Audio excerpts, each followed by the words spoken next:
Vallabha Girivaradhari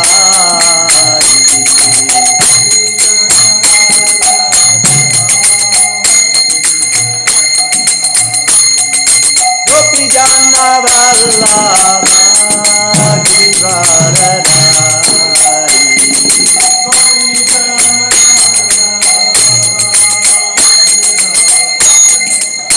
Yashodanandana Bhajana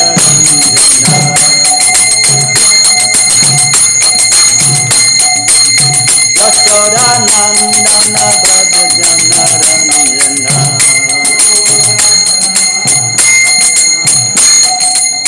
Yamuna Tira Brahmachari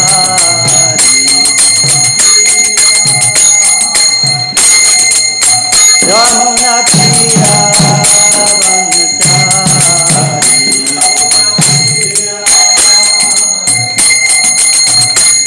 Jai Prabhupada, Jai Prabhupada, Jai Prabhupada, Jai Prabhupada.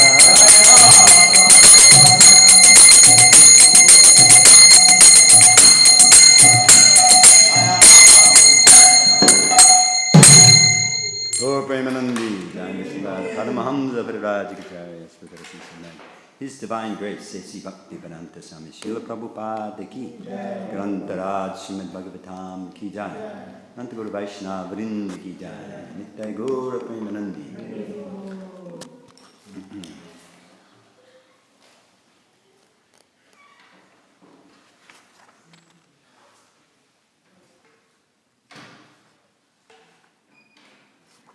Om Namo Bhagavate Vasudevaya.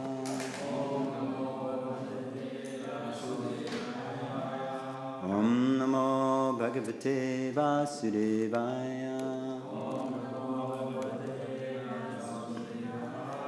Om Namo Bhagavate Vasudevaya.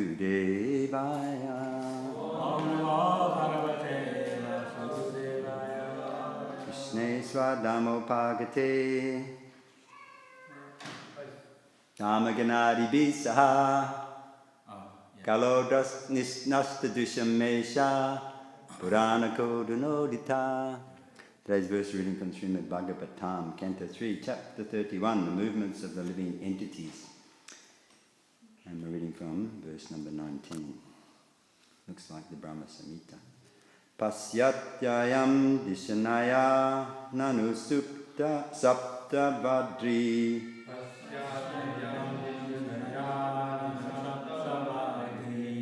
Sarirake dhamasatrat parasva.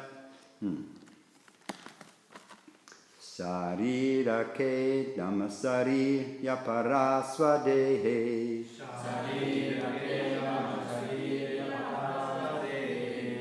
Yat,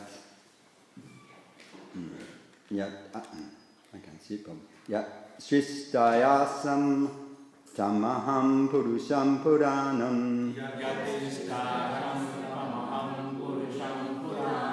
Pasye Bahir Videcha Chaityami Vapatitam.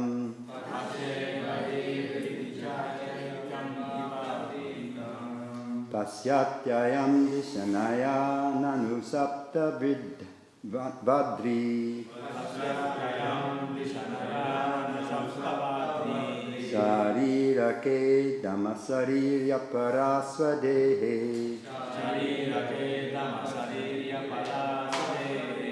Yat sristayasam tamaham purusham puranam.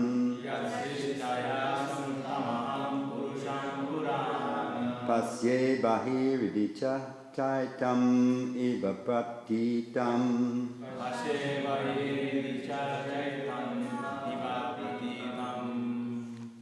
Pasyatyayam dishanaya nanu saptavadri. Pasyatyayam sharirake dhamasharira parapsade.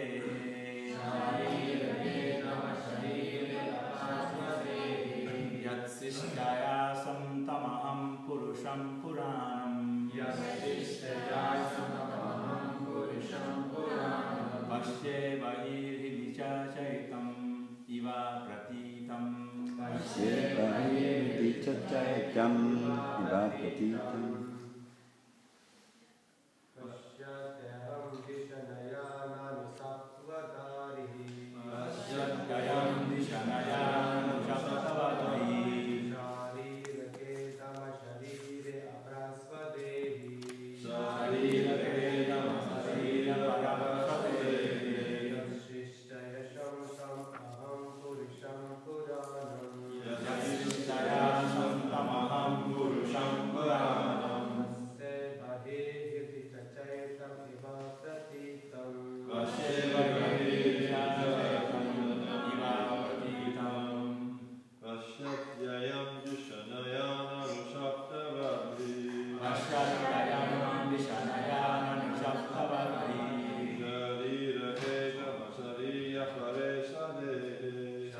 Vichachaitam Vipapatitam.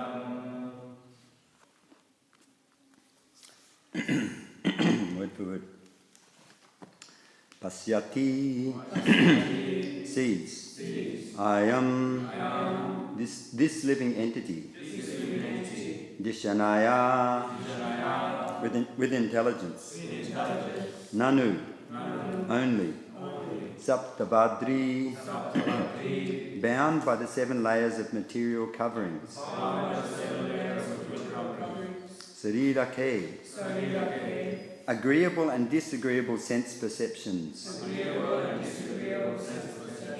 Dhamma sariri having a body for self-control.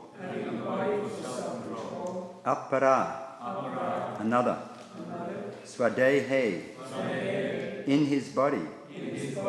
Yat by the Supreme Lord.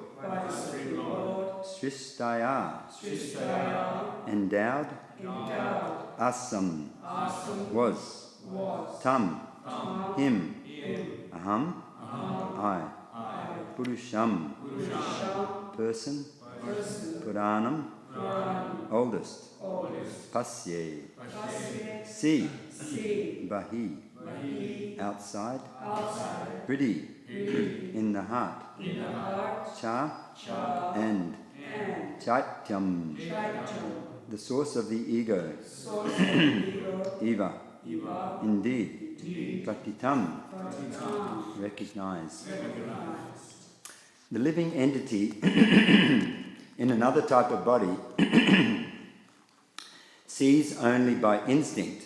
He knows only the agreeable and disagreeable sense perceptions of that particular body. But I have a body in which I can control my senses and can understand my destination. Therefore, I offer my respectful obeisances to the Supreme Personality of Godhead, by whom I have been blessed with this body, and by whose grace I can see him within and without. Can repeat responsively. The living entity in another type of body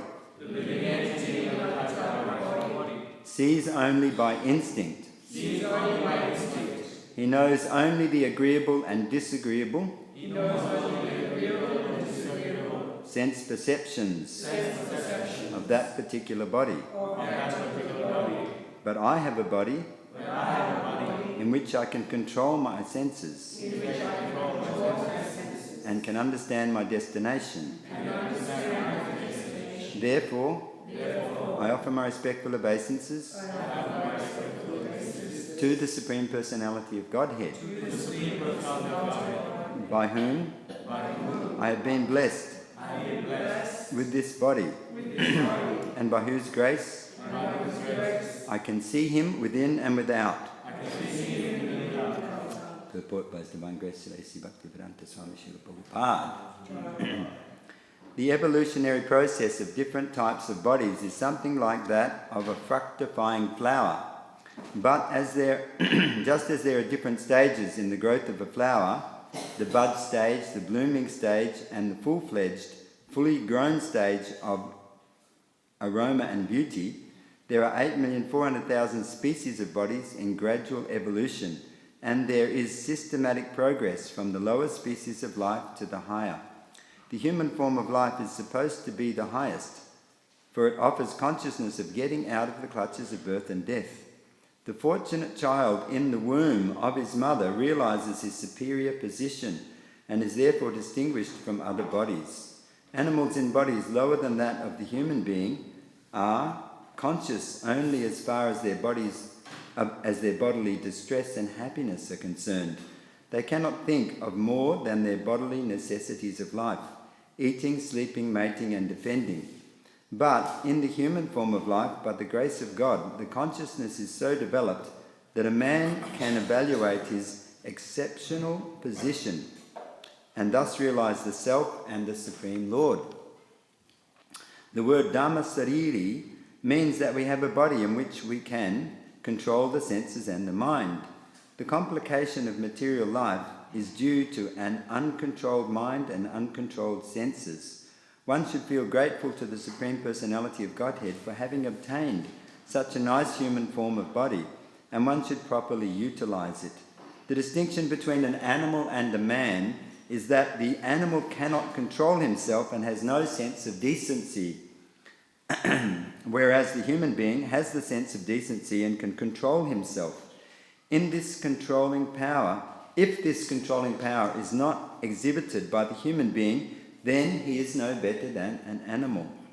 By controlling the senses or by the process of yoga regulation, one can understand the position of his self, the supersoul, the world, and their interrelation. Everything is possible by controlling the senses. Otherwise, we are no better than animals. Real self-realization by means of controlling the senses is explained herein. One should try to see the Supreme Personality of Godhead and oneself also. To think oneself the same as the Supreme is not self-realization.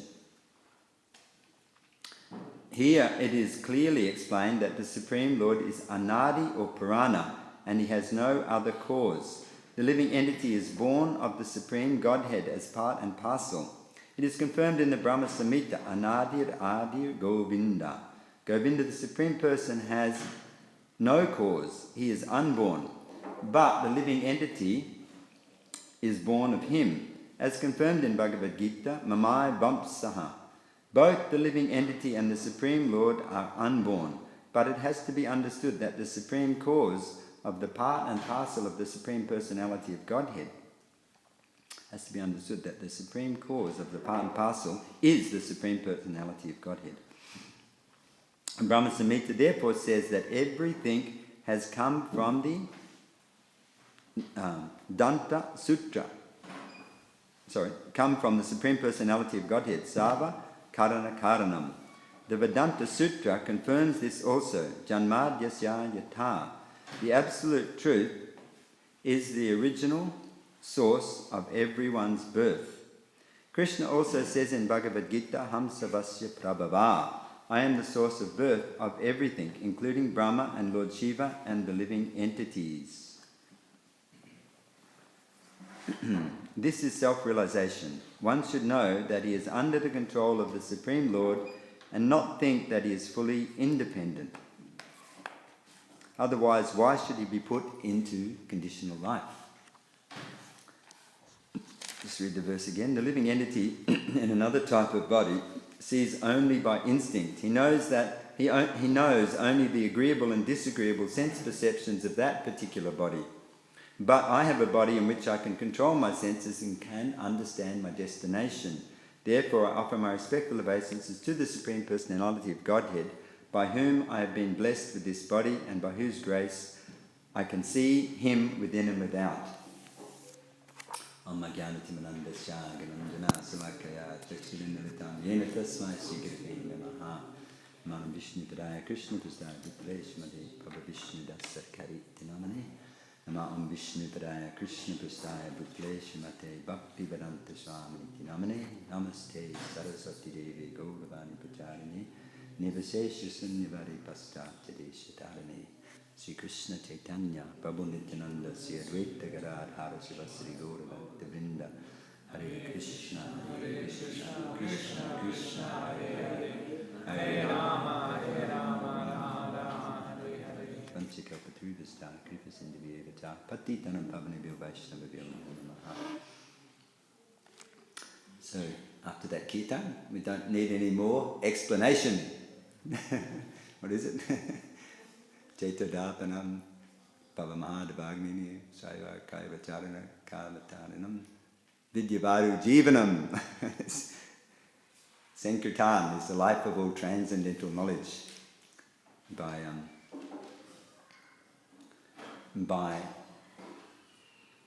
our inner development of Krishna consciousness. Then all these things become apparent without extraneous or separate endeavour.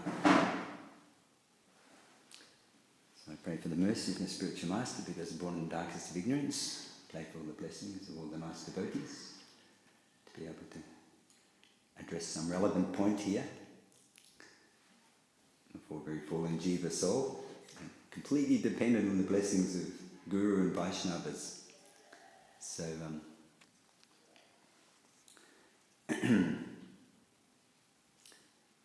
in Bhagavad Gita, in 13th chapter, there's a verse which I learnt in my youth, when the brain was still a bit working. What is it? No, it's not working. It says, Sarva Chetrashu Bharata. How does it start off? Chetra Gyam Chapi Mam Vidi Sarva Chetrashu Bharata. Chetra Gyayo Gyanam Yatstat Gyanam Aham Mama. Krishna says that this body is the field of activities, and to understand the body and the knower of the body is called knowledge. That is my opinion. So chapter 13, I was just reviewing it last night. It's a very wonderful chapter where Lord Krishna gives some very inspiring outlook, because he explains the position of the knower, the enjoyer. The chapter is called Nature, the enjoyer, and consciousness. So nature consists of the body. So many elements Krishna explains in the, three modes of material nature, the Mahatattva, the senses, all these, and the convictions, happiness, distress. There's, so many different elements in the material nature, and the living entity is the separate element, the Amsa of Krishna.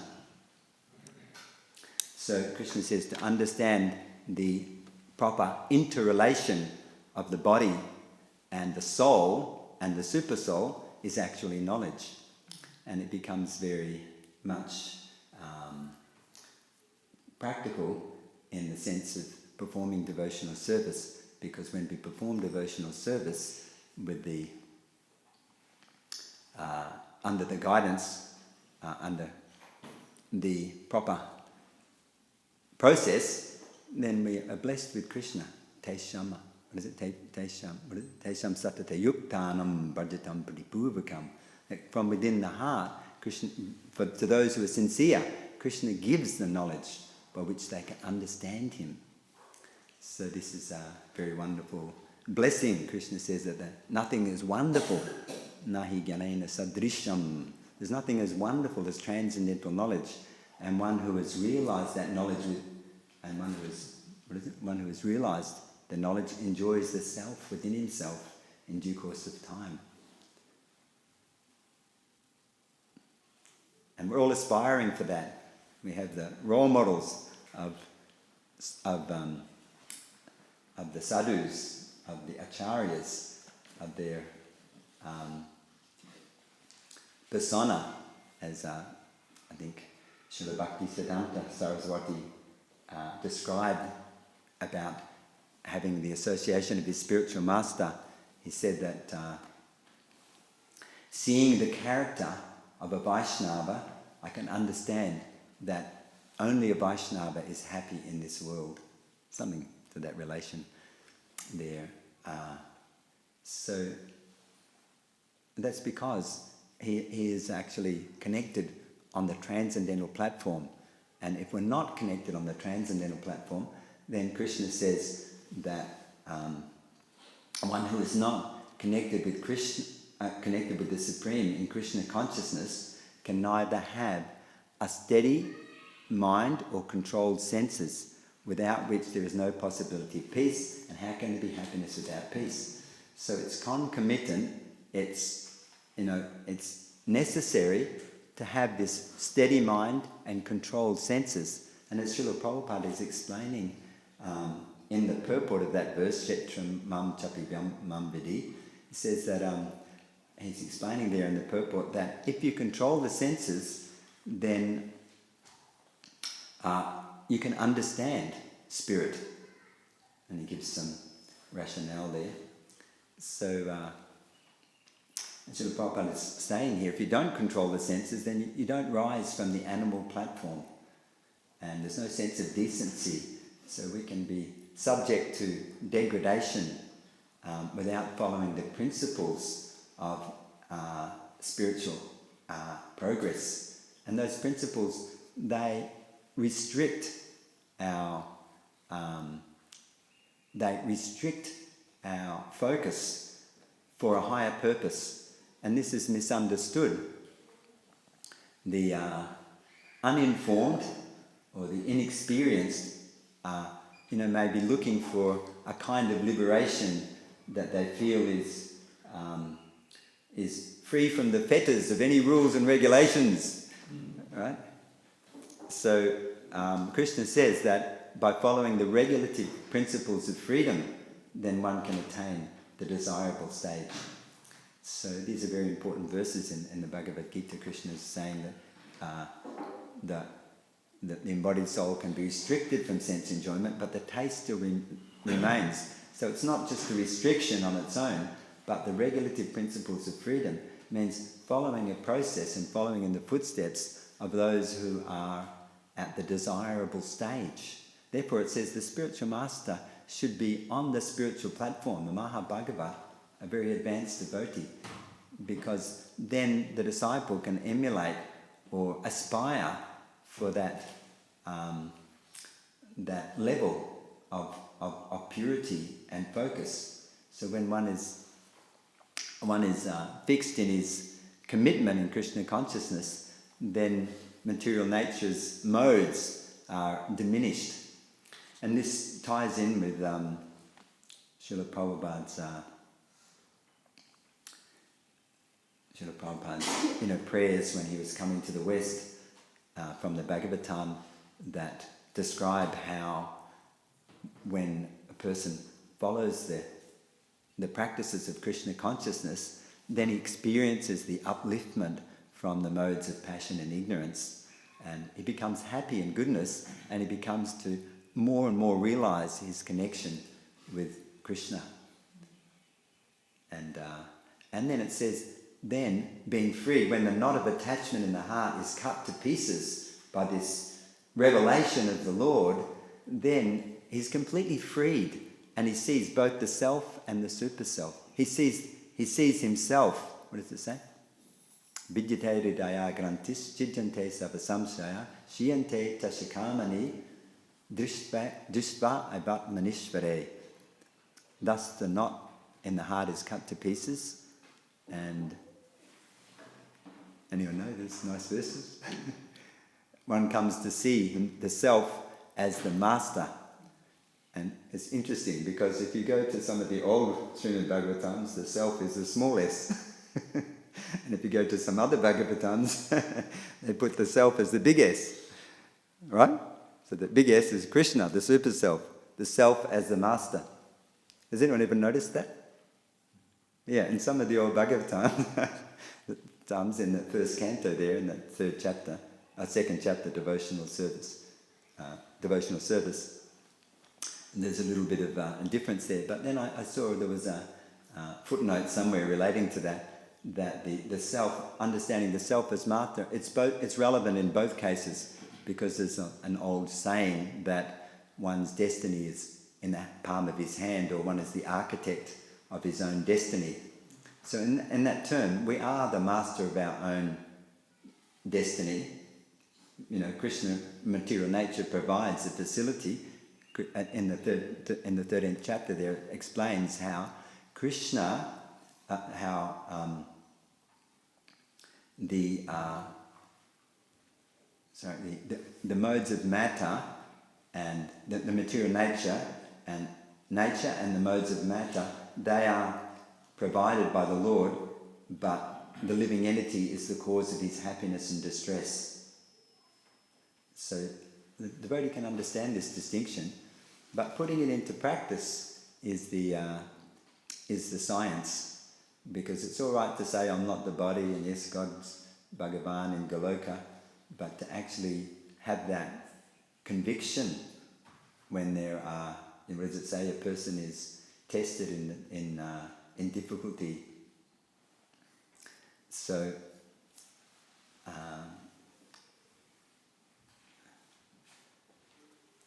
therefore the living entity in the womb is praying very sincerely that I have this opportunity to understand the higher, understand spiritual knowledge. I'm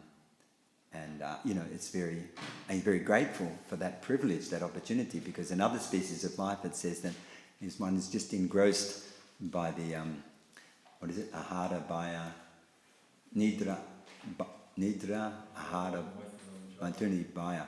Thank you. How's it go?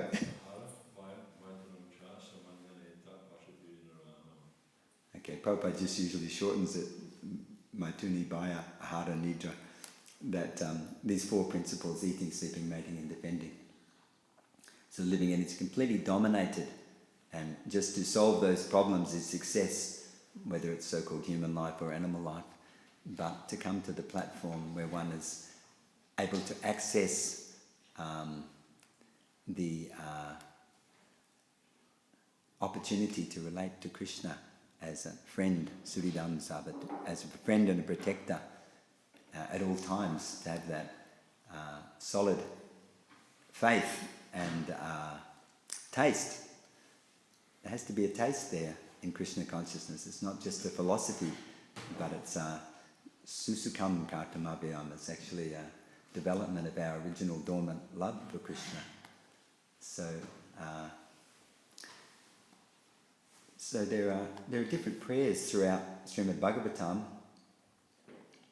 and the living entities or different devotees and different states of their development of Krishna consciousness. So here we're seeing the very, first spark of that awakening of a relationship with Krishna, and that is in the form of ato, and the first symptom of devotional service that relieves us from distress. So when we're in our distress and we pray to Krishna, that gives some comfort, doesn't it? It says if you share your misery, it immediately halves it. Doesn't it have the saying like that? So even if you share your misery with Krishna, then if there's some consciousness or conception that someone is listening out there, someone knows my predicament. So the living entity, when he begins to reach out to Krishna, and that's the first awakening. It says that the living entity's development of consciousness is like the bud of the flower.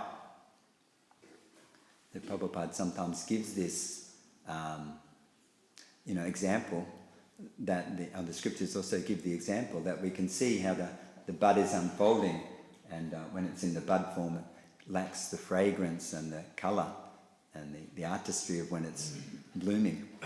So similarly, the consciousness, when it's in full Krishna consciousness, then all the good qualities manifest. yasyasti bhaktir bhagavat yakinchana savai ganais tatra samastate sura, that the living entity who performs devotional service, he imbibes all the good qualities of the demigods.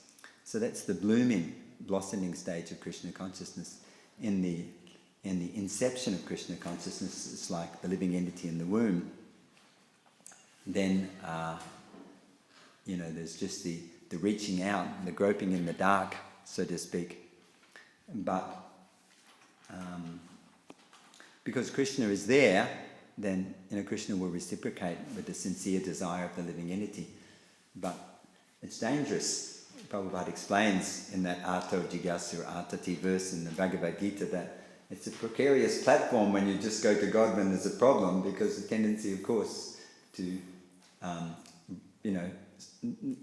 not continue the relationship. So when there is knowledge, then we start to become more securely situated in our progressive development. So that is the necessity of the Krishna consciousness movement, to establish a society of people who can give association and give relevant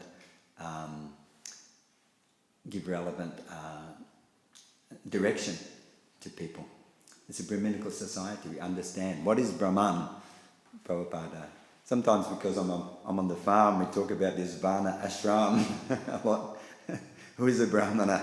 Who is a Vaishya, Kshatriya, and things. But in the end of the day, Srila Prabhupada solves the problem very nicely. Sometimes there's an ego contention comes up there, this hierarchical situation. But actually the Krishna consciousness platform is automatically transcendental. I just heard Prabhupada on a lecture saying, when one becomes... Prabhupada was, criticizing that people who, are posing as mentors or brahmanas but have no quality. And then Prabhupada said, if one becomes Krishna conscious, it becomes a devotee, he becomes automatically the best brahmana. Becomes the best brahmana. Actually knows Krishna. He knows his relationship with Krishna, and he's established in the practice of connecting with Krishna. So when one is firmly fixed in devotional service, then he has no doubts anymore. All his doubts are eradicated because it's an active reciprocation of love, and because of Krishna's mercy to us, then we're able to evoke that or access that link with Krishna. Even it's a little shady sometimes, we go back to the regulative principles of freedom, even if there's some cloud over the consciousness, just by adhering to the practice. And I was talking to a friend I met on pilgrimage there some months ago in Vrindavan, and he was just reflecting that how reassuring the process of Krishna consciousness is. And he says, we've been through it hundreds of times, when there's a problem and you just go back to your rounds nicely, the regulated program, and, the clouds are dispersed. So sometimes there are many impending problems facing us when we try to perform devotional service, because Krishna will test us. Prabhupada said Krishna will test the devotee very severely, because Bhaktivedanta has written a nice song that thou art, what is it?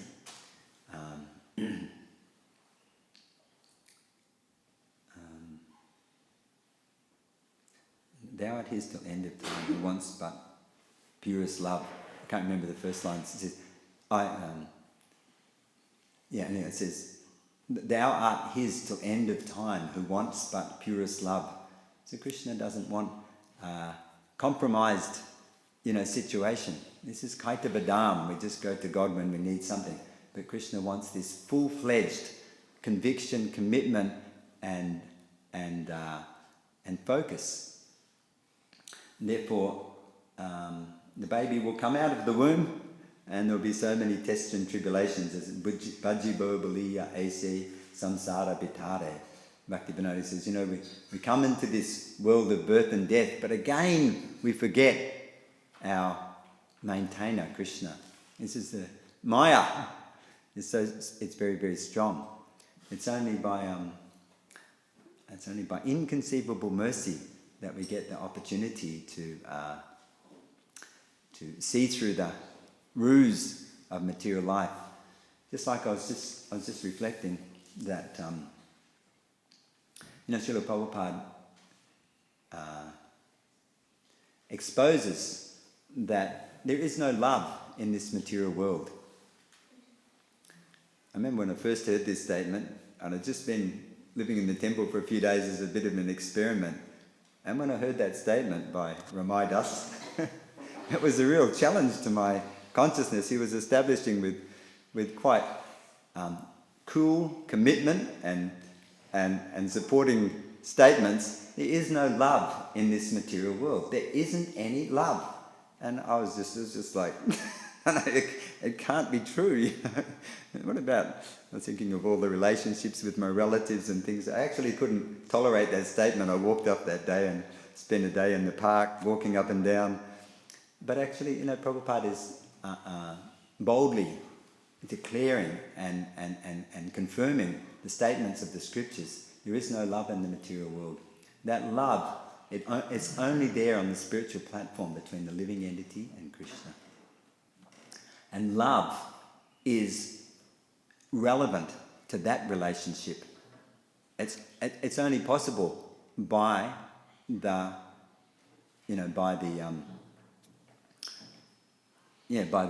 development of or the awakening of our love for Krishna. Otherwise, security may be there, sense gratification is there. So many, there's so many reasons that we might have a relationship with someone, but it's not love. And the devotee knows this very, very conclusively as he proceeds in his devotional service. And gradually, he realizes that love of Krishna in association with devotees by developing appreciation for Krishna's devotees, and experiences more and more the reflection of Krishna's love coming through that medium of Krishna's representatives, especially the spiritual master. It says the disciple, he has to have this vow of surrender and love for the spiritual master. And then when the spiritual master is pleased, and the devotee feels the blessings of Krishna. So as I was saying, there's different prayers and different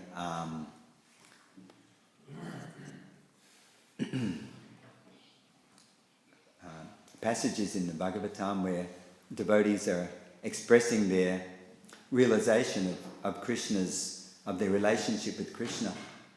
There's many wonderful prayers throughout the Bhagavatam.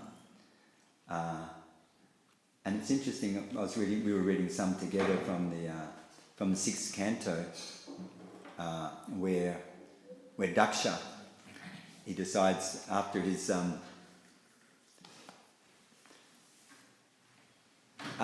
he gets a new body, right? His head was chopped off by who was it? Vrikasura. Sorry? Who was the demon that cut off? Virabhadra. Right, cut off, not demon, who's the demon, I suppose. And he cut off Daksha's head and Shiva put it back in the goat's head, and later on he appeared again as, I can't remember whose dynasty he appeared in, but anyway, he appeared as a progenitor and he wanted to perform the activity of populating the universe, as we all do. So he went to some mountain and performed austerities, and Krishna was pleased and he came to bless him, and he offered very eloquent prayers to Krishna. It's very impressive when you read those prayers. It's like a pure Vaishnava understanding, and Krishna was pleased with these prayers and he responded to him. And I noted in those prayers that Krishna was, just as Srila Prabhupada is exposing the misunderstandings of the Mayavadi and impersonalist conceptions. And Krishna himself, in the response to Daksha, he very clearly establishes the fault that if you think that the soul and the Ishvara, the controller, are one, this is a dangerous misconception. You can go through those prayers and find it if you like. And of course, Prabhupada takes the opportunity to, catch on to, Krishna's own statements there. And we find this throughout Srila Prabhupada's books and throughout his teachings, that this is a very, very dangerous, dangerous philosophy being promulgated throughout society. And so many people are being, bewildered and hoodwinked. In one place in the Śrīmad Bhāgavatam, the 5th canto, there's a Prabhupada says that my purports are my ecstasies. Sometimes there's one purport, someone might have noticed it, where Prabhupada says in the 5th canto that he said the proliferation of these yogis and cheating, cheaters, has become so, so much that we are, amazed at how to push on this Krishna consciousness in the midst. Has anyone noticed that statement by Prabhupada? You've seen it, Mahatma? Somewhere in the 5th canto, I'd like to find it again, but Prabhupada says, we're just actually amazed at the amount of, and I was listening to a conversation of Srila Prabhupada with the devotees somewhere, and there was one, it was in France, one person was asking Prabhupada about, these different personalities, Rajneesh and Mahesh Yogi and different people, and Prabhupada was responding, and then Prabhupada also said there, there's so many of these people, we're trying to push on Krishna consciousness, and then they brought up the Ram Krishna mission, and then Prabhupada got, sort of like fairly adamant about it. He said that the Ram Krishna mission, they've been in America for about 20 years or 50 years, and they've got 12 branches. He said, I've been preaching for 5 years, nearly 6 years, and we have 50 branches. What have they done? And then Prabhupada exposed, he said that, they've just accepted the Western ways. They've accepted meat eating and wine drinking. And they've, like this, they're spoiling the Vedic culture. And so, Prabhupada was, saying how, he and the Krishna consciousness movement is actually representing the actual interest of the living entity. These people come here and people become sentimental and, that, and, they don't really discriminate what these people are saying. But someone like Prabhupada comes along and exposes it. I remember Atmaram Prabhu, just 2 or 3 years ago, he was offering his Vyasa Puja homage, and a very nice point he made there. He said, Prabhupada came, he said, you're not God, I'm not God. Krishna is God. Very simple. Prabhupada sometimes it comes down to the nuts and bolts. You are not God. Prabhupada has to tell people on their face. And, this is Prabhupada's, the hallmark of Prabhupada's Bhaktivedanta purports and of his style of preaching, to just make it very clear what is what. And Prabhupada, inexhaustible in just reiterating these principles. And actually, there's 2 aspects of spiritual knowledge. One is internalization of the spiritual knowledge, and one is establishment of Dharma. So there's 2 aspects of Swadharma. One is your duty, and one is your eternal constitutional position. There's two aspects discussed there. What you're doing in the material world is a service to Krishna, and developing your realization. So Prabhupada, real culture addresses both. It addresses the needs of the individual as well as the needs of society. So this Krishna consciousness movement, it's actually fully, as Prabhupada says, it's fully authorized by Lord Chaitanya. And because it's authorized and because it's bona fide, then it can address the real need of both the living entity and society. And that's why we're here. Because we became convinced. We became fully convinced intellectually and in our heart that this is the true process, that it actually can awaken our appreciation, our reverence for God in all of his wonderful energies and forms. It all makes sense what's explained there. And it can give a process by which we can offer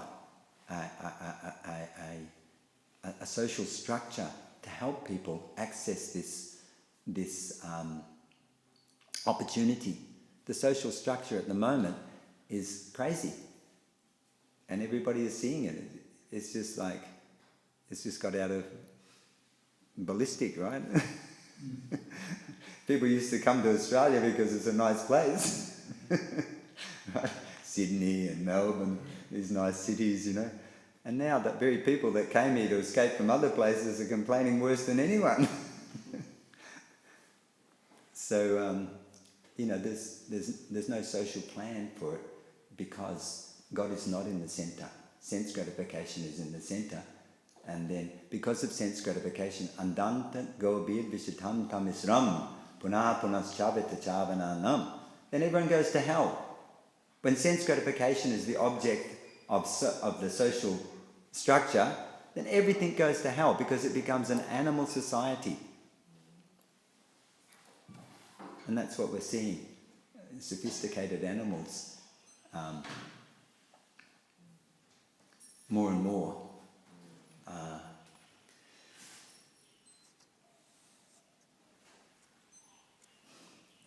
Don't know what else to say here.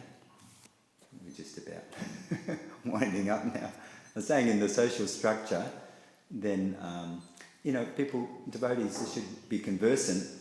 You know, we should try to become conversant with the tenets of Krishna consciousness because they're very profound. And Prabhupada had such a vision right from his, you know, inception, right from his meeting his spiritual master. He could see that the movement of the movement of Krishna consciousness of Lord Chaitanya is in safe hands, in the hands of a realized Acharya. And Srila Prabhupada is also himself, of course, a realized Acharya. And if we follow if we try to understand the vision of the Acharya and see how these practices that Srila Prabhupada laid down are revolutionary. They're revolutionary.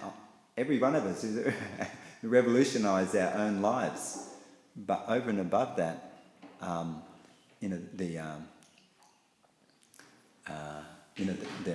the social design there, it can be offered if we have an opportunity to interact with the thinkers of society. Then we can offer them Bhagavat Marg, this wonderful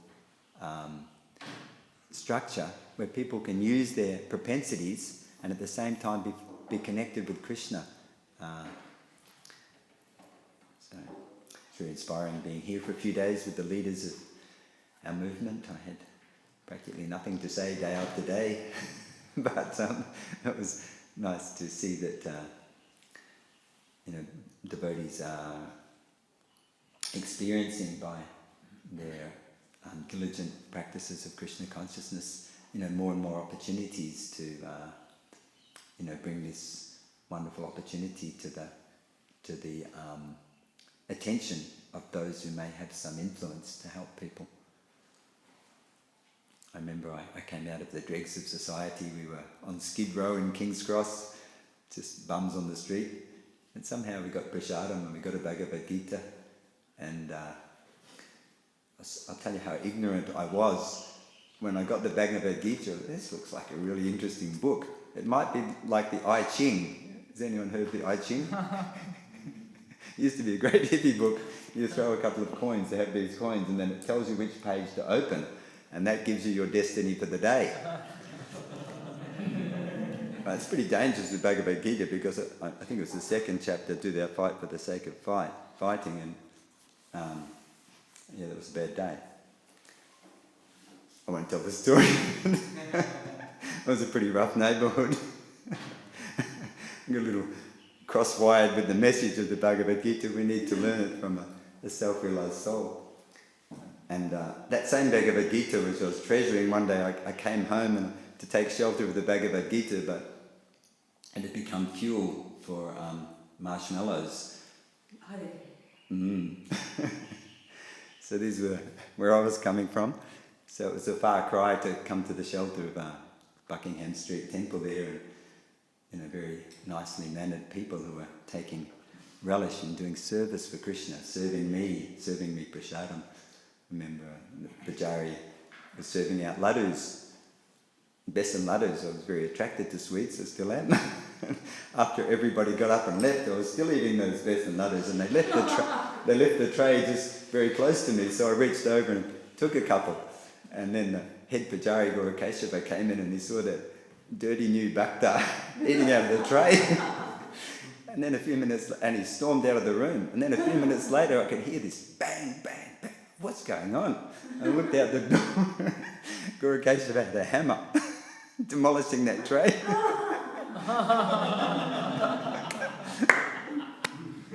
That were the good old days.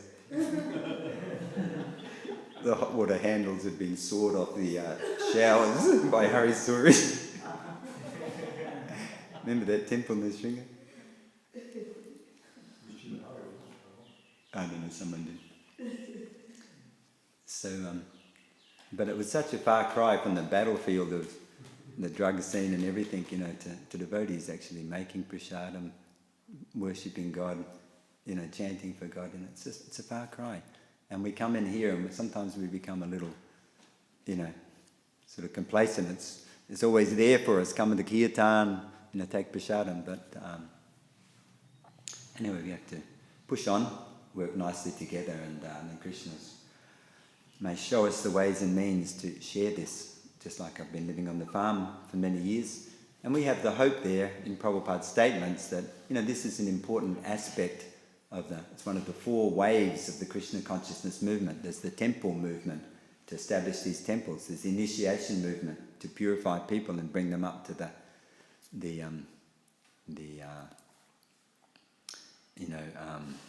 Brahminical life. And there's the, what else is there? There's the Harinam movement to purify the whole society and the whole atmosphere. And there's the classless society movement, which just demonstrate how people can work according to their propensities without prejudice. Whatever you do, it's all service to God. So especially the farms, they're an opportunity to show it in a more congenial environment. And, few devotees are dedicated to those particular fields. And, Srila Prabhupada saw Rameshwara on one YouTube, and he was marvelling with big eyes. He said, Prabhupada told us, Prabhupada said, one day, millions of people will come to these farms. And he opened his eyes wide like Prabhupada would do. So we can see as, more and more people are seeing that there has to be some alternative to the spiralling decadence of modern society, which is, more and more people are popping out, aren't they? Not fitting into the competitive fields of sense gratification society. So I think that's about all I can think of in this relation.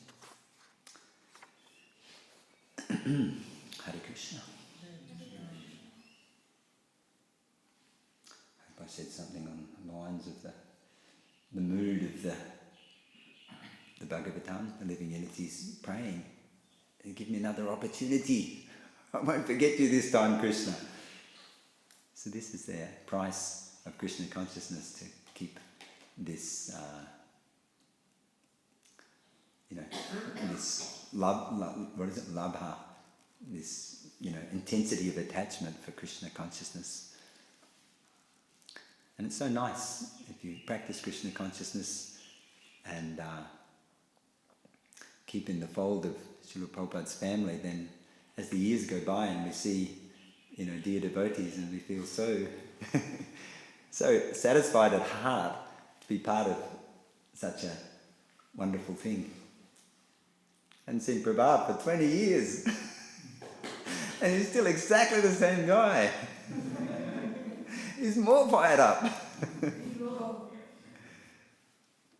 So like that with devotees, you can see that the end is in sight. Even it's just a short few decades we go through life, and then we're on the retirement line, and we can feel hope and joy. I remember when I was a young devotee in Brigupati, my Bhakti leader, he said, he was lecturing from the Bhagavatam, and he was saying how death is old age is the inspiration for the devotees. They're getting closer to Krishna in one way. So, we're getting closer for sure. Prabhupada's not, but I. So thank you very much. Anyone got any question? Maybe just a few minutes.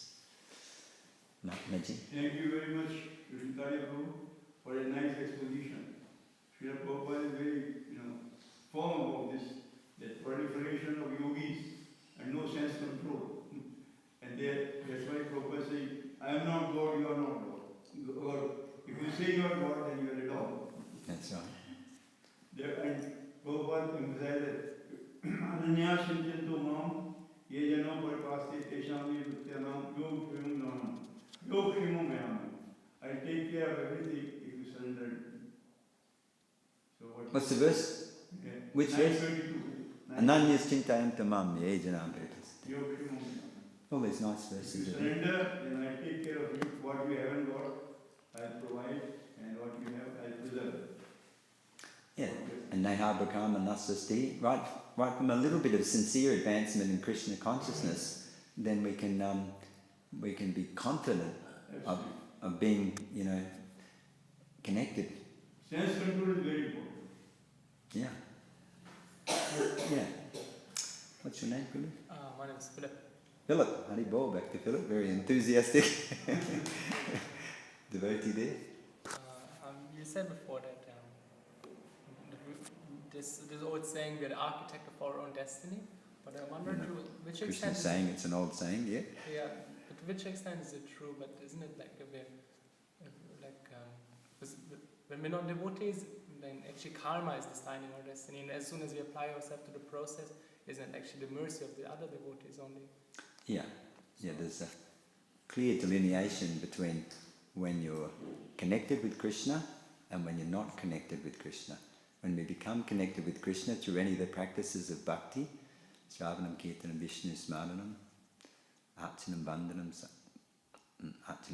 Dasyam, Sakyam, Atmanavedanam. Any of these 9 processes, when we become connected with Krishna, just like this living entity in the womb is becoming connected by Vandhanam, by offering prayer.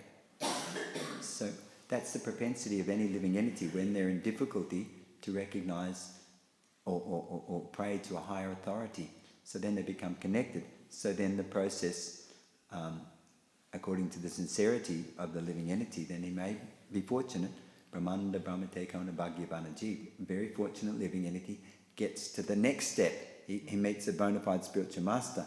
And if he takes that up from there, then he can be extricated, he can be liberated. So the preliminary process is a connection with Krishna. But if we deny Krishna, if we deny Krishna's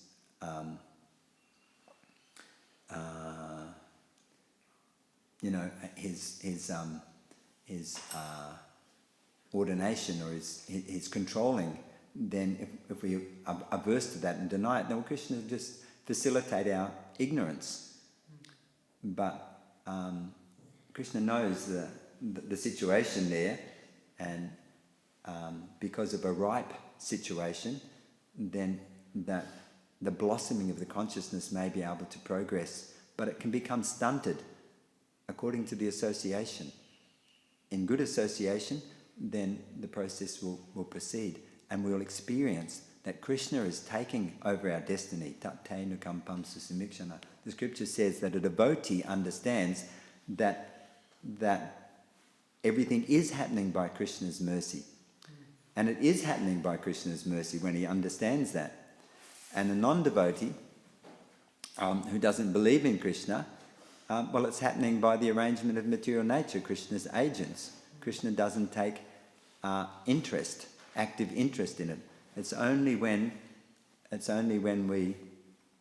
we surrender to Krishna, when we ask Krishna to take part in our destiny, that Krishna does. If we don't want him to, then he doesn't. All right, you're under the agents, the material agents. So both sides are there. Krishna's never away from us, but he doesn't take an active role unless we want him to. So that's the beginning of devotional service, understanding that Shraddha, that Krishna's always with me. He's never away from me. That's the beginning, recognizing that Krishna is there, and by that recognition, then we can interact with Krishna. Yes, Nisringa Kamachi. It's really interesting in this verse how Jesus is sort of spelling out the difference very clearly between animals and humans. In the life of an animal, they're only everything they're determining is based on sense gratification. I did this last time, it was nice, and I did this now, I don't like it. Whereas he's pointing out how the humans, they have a bit of discrimination. They should be able to control their senses. They know their destination, so if I act like this, I'll achieve my destination. If I don't act like this, I won't achieve my destination. So it's a very clear description. I was just wondering if you'd like to sort of do a little bit more share your thoughts on that. Seems like that's the point here. You did discuss it a little bit, you quote from the invitation. Do you have something in particular in mind? No, I just find it very interesting how he's really clearly spelled it out there. Thank you, Prabhu. Hare Krishna. Yeah, it is interesting. Like I said, for myself, I had a little trouble digesting, the devotees' clear delineation of religious principles, that you're not on the human platform unless you follow the principles of human life to control your senses. You're actually not a human, and Prabhupada said that.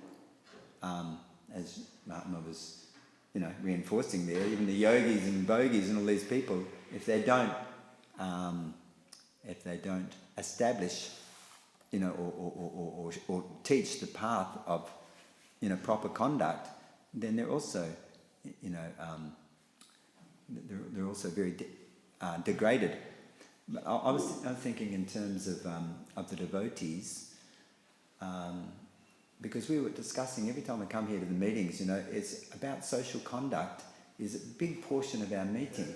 Is like sexual harassment, child protection. There was a few issues there. It takes up quite a bit of the managerial kind of focus and application about establishing principles of moral conduct, doesn't it? You've been to so many meetings. There's a lot of time goes into the management meetings of establishing these principles. So it's very precarious. The nature of the material energy is very dangerous and precarious, and we can see in the history, in the Shastras, examples how even great personalities like Brahma, what to speak of, so many lesser personalities, were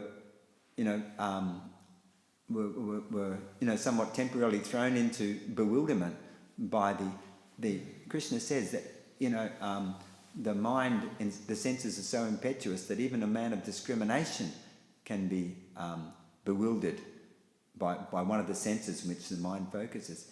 It's very dangerous, the whole thing. And it's only by Vyavasatmika buddhi, by consolidating our focus on the order of the spiritual master, on the mission of the spiritual master, and on the practices of our rigorous practice, that we can be saved. We can be secure. And also, I feel for the victims. When we say victims, I mean the people who get implicated in immoral activity, such as pedophilia and sexual harassment and all these things. Everybody becomes a victim when these kinds of things, and not only the society becomes, not only the people become victimized, but the society becomes implicated, and the outside people also, are somewhat, disheartened if these things go on in religious societies. So, it's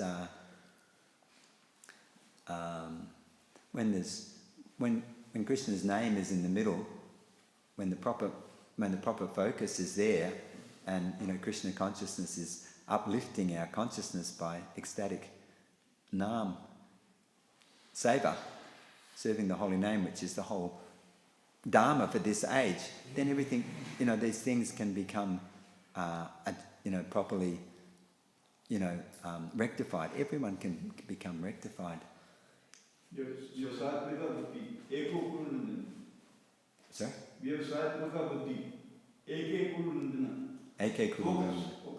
Yeah, that focus.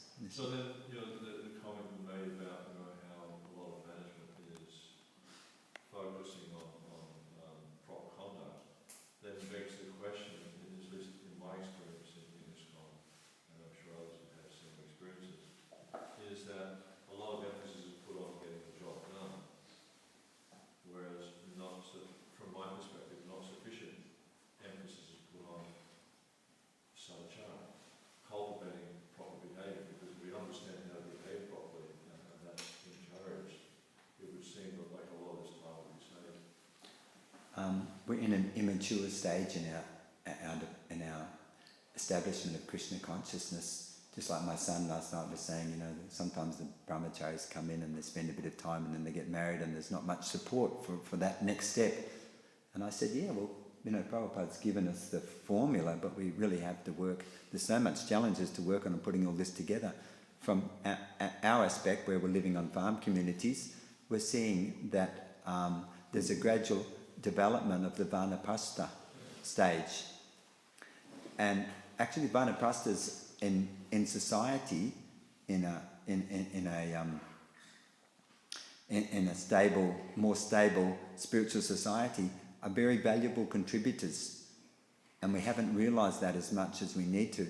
Now we're seeing a sort of a change of the demographic from just all young people now to more mature people and less young people, which is not good. But, the pendulum's swinging around there a bit. But the beauty of the present situation is that those people who have been practicing Krishna consciousness for a long time, they add a very stabilising and mode of goodness factor to the society. Do you feel that? I think that's a part of the picture, but also, because we went out to a family function the other day with my wife's family, and I was speaking with one of the elders in her family. And just from the conversation, I've always felt this way, that, in Western society, the extended family unit is practically non-existent. The elders and all that sort of stuff. What do people generally do with their grandparents? They stick them in an old age home. They just forget about them. Just pay the bill and don't worry about it. Don't visit them, anything like that. We visited someone in a home yesterday. And it's very much like that. They just put them home and forgotten. But also their minds out because they've been so engaged in sense gratification they wind up with dementia or something. Nobody wants to look after them. It's for a lot of people it's just an embarrassment. But it seems to me it's like in society which is more wholesome and the values are there and people are nurtured and stuff like that. If you have this kind of like the generations, like Bhishma, he was the grandfather of the Kuru dynasty and everyone went to him for guidance. But also, he has spent his lifetime cultivating knowledge of Dharma. So he was a very, very learned thing. We don't have that so much in ISKCON. ISKCON is a very, sort of limited. As you say, it's growing now. We're getting older now, but it's growing. But still, I think the extended family unit is very, very important. And because we don't have that in Western culture very much. It's difficult. One of the difficulties, like I was beginning, is the social design is not for spiritual upliftment. The social design is it's not, all these relationships are wholesome. To have grandparents, they're really stabilising, because the children can go to someone that's, a bit more detached from the situation, isn't it? Often the kids love the grandparents more because they're a bit more mellow, a bit more patient, a bit more, got more time for them. So all these things are, natural assets of a extended family and of a spiritual society. And we don't have those things, and they're very difficult to kindle, because often, just to go and see someone in this society, it takes so long and such an endeavour. It's not like, for instance, Devaramrita Swami was saying with the Amish people, when they build a house, they have an attachment to the house for their parents. They're going to look after them. That's part of their kind of religious system. And that's, a bit more civilised. So the whole society, not only doesn't teach the values, but it doesn't even hardly, consider the importance of all these things. I was working in gardening in an old people's home. He said it was very interesting when I went there. I asked the management, how come they don't have a car park here? And they said, because we know no one will come.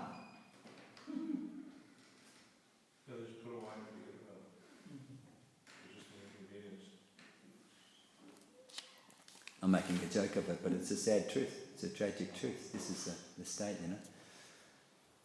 So in Krishna consciousness, we should develop these community models as much as we can, like New Nandagram, New Gokul, New Govardhan, so they can show a model of a, more, hopefully, more desirable, community. It's very needed. Has anyone else got any comment or question? Thank you very much. Śrīmad Bhāgavatam ki jai. Prabhupada ki